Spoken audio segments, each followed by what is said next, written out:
Hi, I'm Varshini Jagarajan and my team members are Naga Subhashini Sambasivan and Jivitra Nagalingam. Today we are here to present about chapter 2 in cyberpreneurship course, which is business management and accounting basics.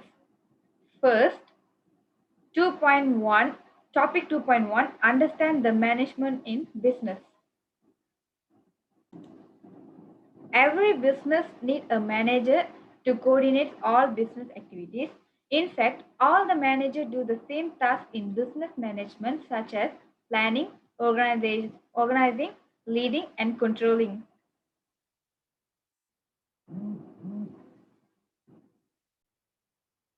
First is planning. The first component of managing is planning.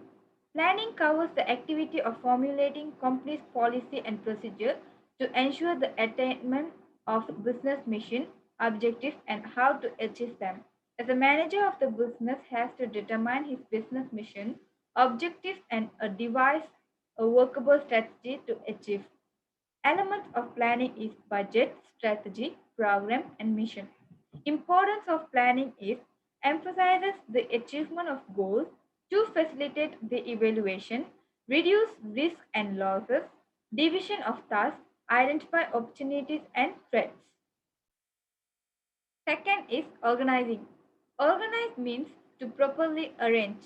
In business, organizing refers to the activities of designing an organizational structure, defining and assigning jobs and tasks among department sections or units, besides handling the infrastructure and operation method.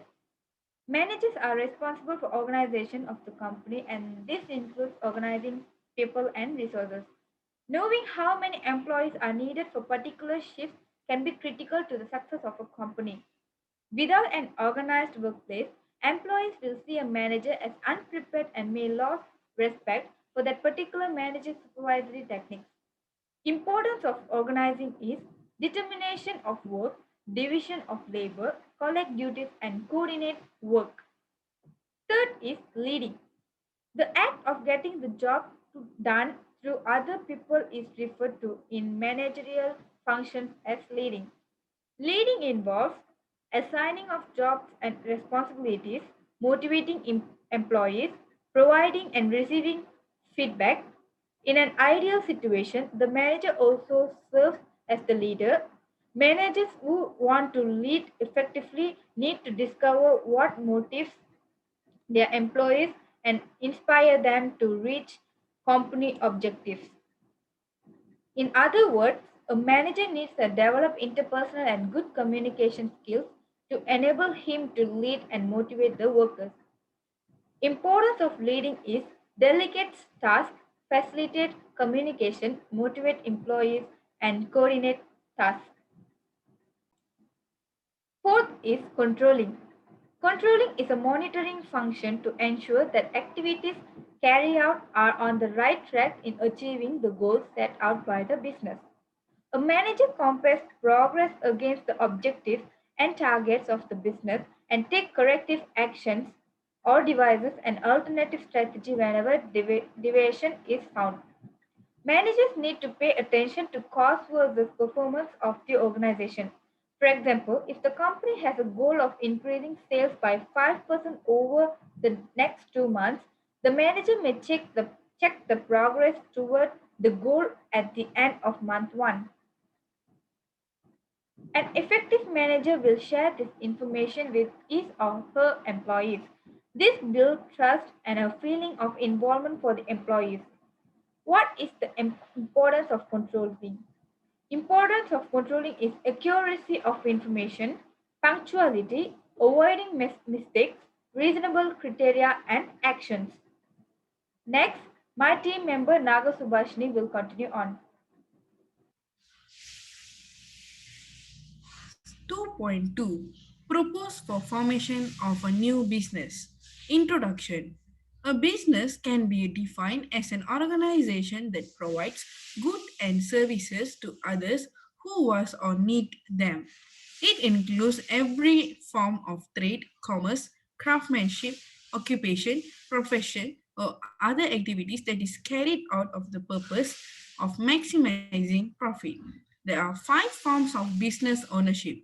First is sole proprietorship, second is partnership, third is limited liability partnership, LLP, fourth is private limited company, fifth is public limited company.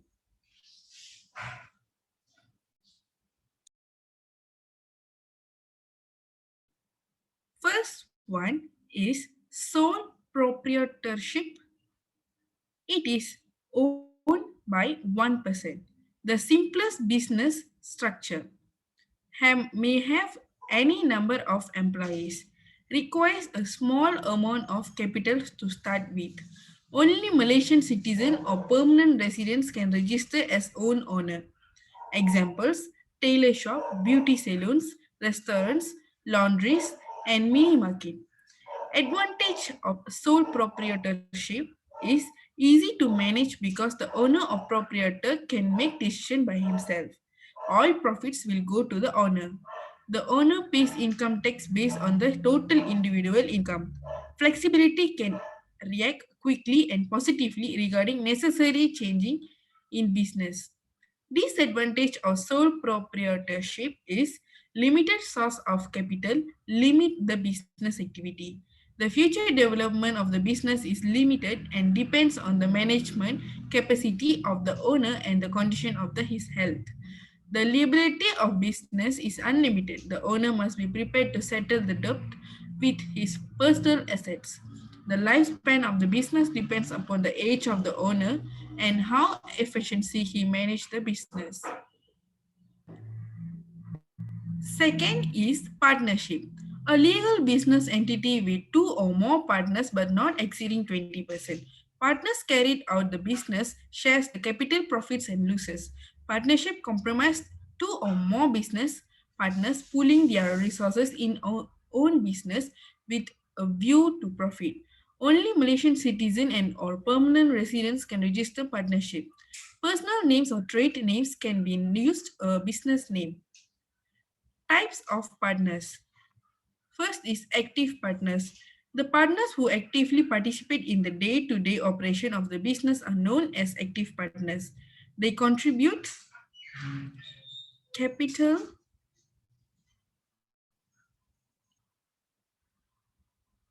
and are also entitled to share the profits of the business. They also share the losses that the business faces. Dormant partners.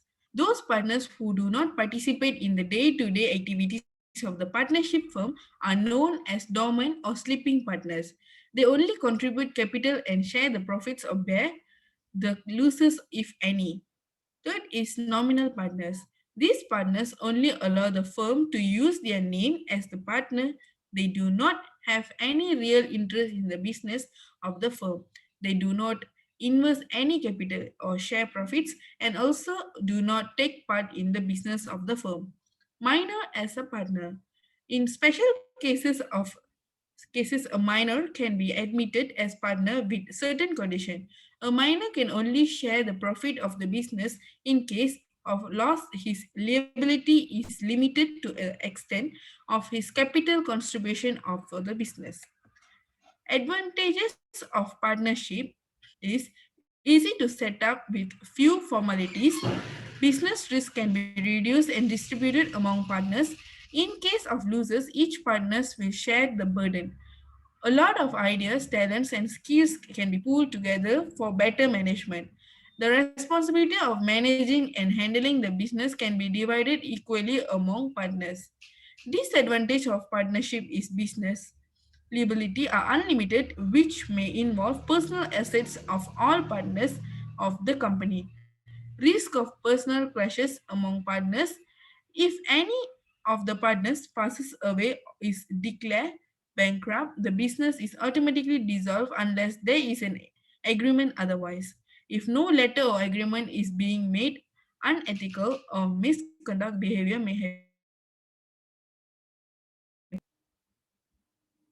Private limited company cannot sell shares to the public. Distinguished by the appellation Sendirian Berhad, shortened to Sendirian Berhad or SB. Private limited company is limited to 50 members, minimum 2 members. A minimum paid up capital of only 2 ringgit is needed to start a private limited company. Advantages of private limited company is limited liability, can raise capital by selling shares. The board of director can choose who can buy and who cannot buy share. Disadvantage of private limited company is more complicated to set up. Legal formalities, the profit must be shared.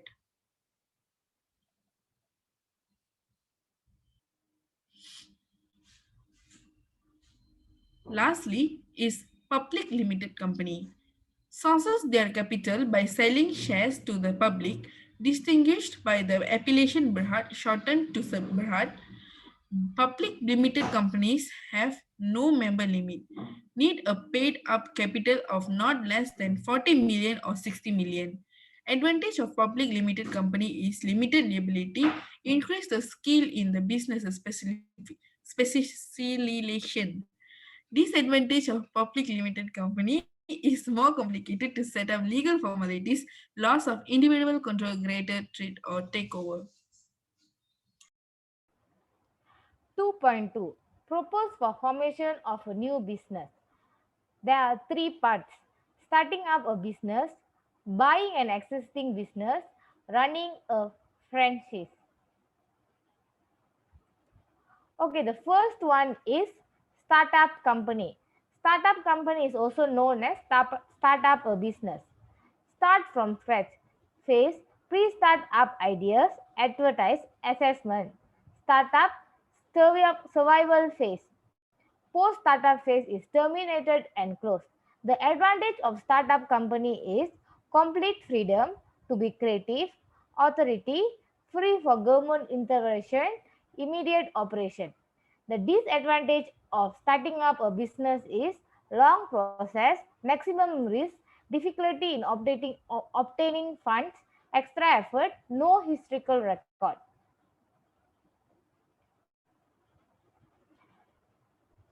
The second one is buying an existing business. Buying an existing business advantage is established customer. A business plan and marketing method should be already be in place. Existing employees should have experience you can draw on. The third one is a market for the product or service will have already been demonstrated. The disadvantage of buying an existing business is invest a large amount of front and I will also have to budget for professional fees of social registries, services and accounts and etc. You also need to consider why the current owner is setting up and how this might impact the business. You may need to honor and renegotiate any outstanding contracts the previous owners leave in place. Think about the feeling of the current staff.